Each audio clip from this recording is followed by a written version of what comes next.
नमस्कार दोस्तों, आज हम इस वीडियो में आपके साथ डिस्कस करेंगे फिटिंग सोप या मशीन सोप में इस्तेमाल होने वाले मेजरमेंट टूल माइक्रोमीटर के लीस्ट काउंट के बारे में। लीस्ट काउंट होता क्या है? लीस्ट काउंट किसी भी इंस्ट्रूमेंट का वो सबसे कम मेजरमेंट होता है जिसे हम उस इंस्ट्रूमेंट के द्वारा माप सकते हैं। और ये जो माइक्रोमीटर है ये मीट्रिक माइक्रोमीटर है जिसका लीस्ट काउंट मिलीमीटर में होता है। तो अब बात करते हैं कि माइक्रोमीटर के लीस्ट काउंट को कैसे निकालेंगे। उससे पहले हम कुछ जानकारी जान लेते हैं इसके कुछ पार्ट्स के बारे में, थिम्बल, बैरल और स्पिंडल के बारे में। जो थिम्बल होता है ये इसका जो पार्ट है, थिम्बल पर सर्कुलर स्केल बना होता है और उस सर्कुलर स्केल पर 0 से लेके 50 तक डिवीज़न बनी होती हैं। मतलब कि जो थिम्बल की जो सरकमफ्रेंस है, जो सर्कुलर सरकमफ्रेंस है, तो उसके ऊपर 50 डिवीज़न बनी होती हैं और हर 5 डिवीज़न के बाद उसको मार्क करके दिखाया जाता है। जैसे 0, 5, 10, यहाँ देखें 25, 25 के बाद 30, 35, 40, 45। तो इस प्रकार से इसको यहाँ पर दर्शाया जाता है।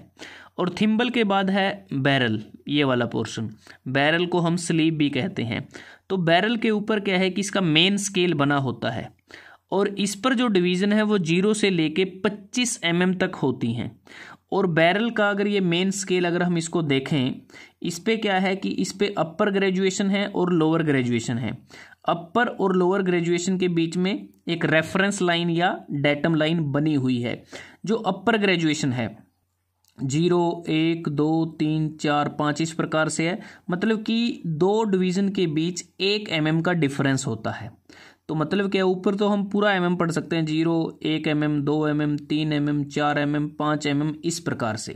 उसके बाद जो लोअर ग्रेजुएशन होती है या जो लोअर डिवीज़न है उसमें क्या है कि इसकी स्टार्टिंग कहाँ से होती है? इसकी स्टार्टिंग होती है जो हमारी पहली 2 डिवीज़न है उनका जो मिडल है। जैसे ये 0, 1, इसका मिडल क्या हुआ? 0.5, उसके बाद 1.5। मतलब कि नीचे वाली जो लोअर ग्रेजुएशन है उनका डिफरेंस भी 1 mm का ही होता है। उसके बाद जो स्पिंडल की अगर हम बात करते हैं, स्पिंडल पे क्या है कि इसका जो पिच थ्रेड होता है वो 0.5 mm का होता है। जब हम थिम्बल का एक कंप्लीट रोटेशन करते हैं, जो स्पिंडल है वो आगे की तरफ 0.5 mm मूव करेगा। अगर हम थिम्बल का एंटी क्लॉकवाइज एक रोटेशन कंप्लीट करते हैं तो जो स्पिंडल है वो 0.5 mm बैकवर्ड मूव करेगा। तो अब बात करते हैं कि माइक्रोमीटर का जो लीस्ट काउंट है कैसे निकाला जाता है। तो इसमें क्या है कि जो स्मॉलेस्ट डिवीज़न होगी मेन स्केल पर, उसको डिवाइड कर दें total number of division on circular scale जो थिम्बल पर बना है। अब जो बैरल का स्मॉलेस्ट डिवीज़न क्या है, अगर आप यहाँ पे मेन स्केल पर देखें, इसका स्मॉलेस्ट डिवीज़न क्या हुआ? 0.5 mm। और थिम्बल के ऊपर जो सर्कुलर स्केल है उस पर टोटल नंबर ऑफ डिवीज़न कितनी है? 50। तो 0.5 mm को अगर हम 50 से डिवाइड कर देते हैं तो हमारे पास जो इसका लीस्ट काउंट है वो आ जाता है 0.01 mm। और यही माइक्रोमीटर का लीस्ट काउंट होता है। तो दोस्तों, आज हमने इस वीडियो में आपके साथ डिस्कस किया कि माइक्रोमीटर का जो लीस्ट काउंट है उसको कैसे निकाला जाता है।